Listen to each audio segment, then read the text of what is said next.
Dhallywood megastar Shakib খানের পরবর্তী cinema তাণ্ডবের জন্য নায়িকা থাকছেন ইয়াশা সাগর, এমনটাই জানিয়েছেন শাকিব খান নিজেই।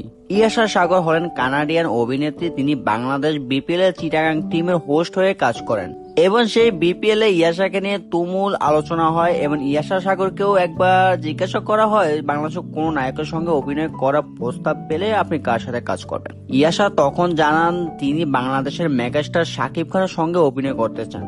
তাণ্ডব তো বড় পরিসরে হচ্ছে, যদি এই ছবিতে শাকিবের বিপরীতে কাজ করেন ইয়াশা, তাহলে বাংলা সিনেমা 100 কোটি ক্লাবে পৌঁছাতে বেশি সময় লাগবে না।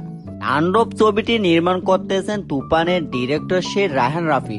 এই ছবিতে শাকিব খান থাকছেন এটা একদম নিশ্চিত। তবে সবচেয়ে বড় যে রিউমারটা হলো সেটা হলো ছোট পর্দার নায়িকা সাবিলা নূরকে নিয়ে।